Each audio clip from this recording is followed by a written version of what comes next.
8:15 p.m. June 8th, 2025. And you know, the neighbors and I are wondering why you have to, what were you saying? Parking the car for 3 weeks? Yeah, it's been about 3 weeks. They're here every day. And like we need this space. Why are you here? You should be over by the mall. Yeah. And why don't you park up by the school where there's lots of parking? Why do you have to pick this spot? Well, I just found something interesting. What do you have on your phone? I wanted to see that for a minute. What do you want to see? I want to see the people involved in Waymo. That the picture you just took. Yeah, where is it? Yeah. Okay. Let me read this. Let me see it. Turn it up. Okay.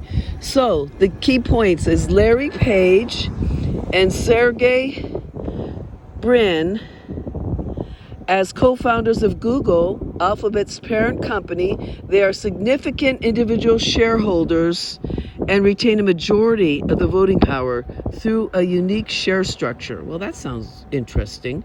And institutional investors, major institutional investors like Vanguard Group, BlackRock, and State Street Corporation hold large portions of Alphabet shares primarily through their investments in various funds.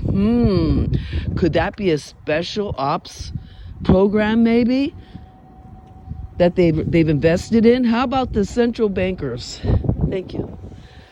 Do you think maybe the central bankers have something to do with this also? I mean, of course this is a Jaguar.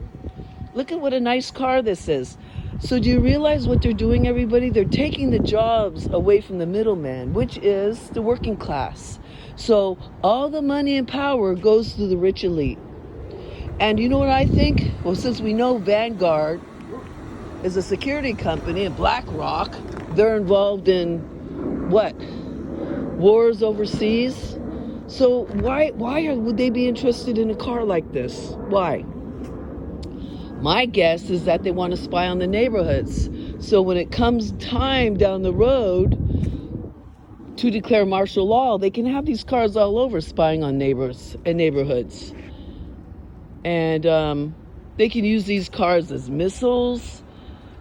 This is what you call gang stalking. A driverless car, using a driverless car with cameras, recording devices. Hi, Larry Finch. How are you doing today? So, it's pretty disturbing that, and it's been in our neighborhood for 3 weeks now, spying on our neighborhood. Like, aren't there more people that need rides? How can they make money when it's just sitting here for hours at a time? When did you see it pull up today? Me? Yeah, I saw another one. About an hour ago. But an hour ago. I think they find this a good spot to park because it's in the middle of the residential and they can get to anybody who calls. They could park on the other side of the street if they want to do that. They could park by the school. Yeah, they but can they park, always park here. They park here for a reason. Because they're using their car for a dual purpose. They are giving rides, but BlackRock and Vanguard, they also like to spy on people. Yeah, and they like to be involved in deep, dark, unacknowledged projects. And that shit's connected to satellites. Right. Yeah. They're attacking people with it. Disgusting. This world's turning into crap, man. Thanks to people like We're this. doomed.